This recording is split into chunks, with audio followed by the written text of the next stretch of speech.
ಅಹಂಕಾರದಲ್ಲಿ ನಾವು ಎಕ್ಸ್ಟ್ರೀಮ್ ಅತಿವೃಷ್ಟಿ ಅನಾವೃಷ್ಟಿ ನಮ್ಮ ಬಿಹೇವಿಯರ್. ಉದಾಹರಣೆ ದಯೆ. ಅಹಂಕಾರದಲ್ಲಿ ಕೈಂಡ್ನೆಸ್. ಇದು ನಾವು ಕಲ್ತ್ಕೊಂಡು ಕಲ್ಟಿವೇಟ್ ಮಾಡಿಕೊಂಡು ನಾನು ದಯಾವಂತನಾಗಿ ಇರಬೇಕು ಅಂತ ನಾವಿರ್ತೀವಿ.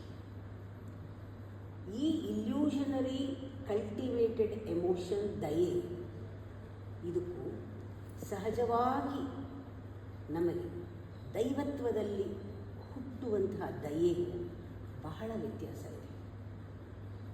ಆದರೆ ಅಹಂಕಾರದಲ್ಲಿ ಒಂದು ಎಕ್ಸ್ಟ್ರೀಮ್ ಹೋಗುತ್ತೆ ದಯೆ.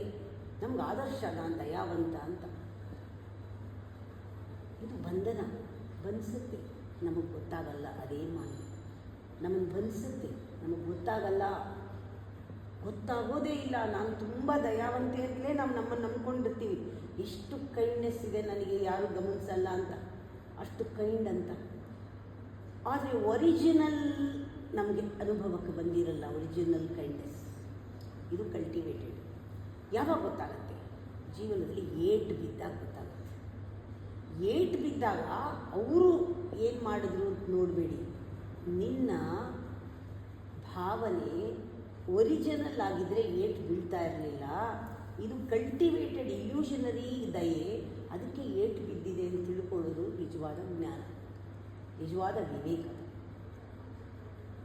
ನಾವು ನಮಗೆ ಪರಿವಿಲ್ಲದೆ ಮೈ ಮೇಲೆ ಹಾಕ್ಕೊಂಡು ನಾವು ನಮ್ಮ ಕೈಂಡ್ನೆಸ್ಸು ಎಷ್ಟು ಅತಿರೇಕವಾಗುತ್ತೆ. ನಮಗೆ ಬೇಕಾದವ್ರಿಗೆ ಎಷ್ಟು ಕೈಂಡ್ ಆಗಿಬಿಡ್ತೀವಿ ಅಂದರೆ ಅವರು ಅಡ್ವಾಂಟೇಜ್ ತೊಗೊಂಡ್ಬಿಡ್ತಾರೆ.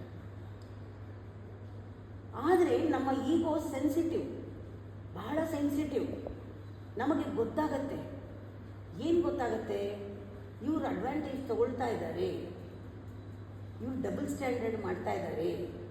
ಅವ್ರಿಗೆ ಹುಷಾರಿಲ್ಲದೆ ಇದ್ದಾಗ, ಅವ್ರಿಗೆ ಬೇಕಾದಾಗ ನಾನು ಮಾಡಿದ್ದೀನಿ, ದಯೆ ತೋರಿಸಿದ್ದೀನಿ, ಅವರು ವಾಪಸ್ ಕೊಡುವಾಗಲೇ ನಮಗೆ ಗೊತ್ತಾಗೋದು ಅವರು ನನಗೆ ಟೈಮ್ ಇಲ್ಲ ಅಂತಾರೆ.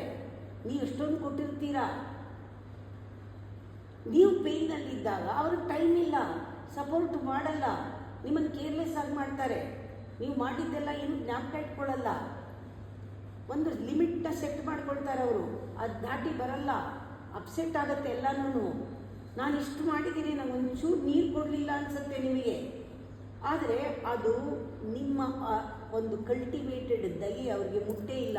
ಅವರು ಯೂಸ್ ಮಾಡ್ಕೊಂಡಿರ್ತಾರೆ ನಿಮ್ಮನ್ನು. ನಿಮಗೆ ಯಾವಾಗ ಗೊತ್ತಾಗುತ್ತೆ ಇದು ಇಲ್ಯೂಷನ್ನು? ನಾನೇ ಸಿಕ್ಕಾಕೊಂಡಿದ್ದೆ, ನಾನು ಮಾಡಿದಾಗಲೇ ನನಗೆ ಬುದ್ಧಿ ಇರಲಿಲ್ಲ, ನಾನು ಸರಿಯಾದ ದಯೆಯನ್ನು ತೋರಿಸ್ಲಿಲ್ಲ, ಅದಕ್ಕೆ ನನಗೆ ವಾಪಸ್ ಬರಲಿಲ್ಲ ಅಂತ ನಮಗೆ ಗೊತ್ತಾಗುತ್ತೆ. ನಾವು ಹಾಳು ಮಾಡಿಕೊಂಡೆ ಅಂತ. More empathy you are, more advantage ತಗೊಳ್ತಾರೆ.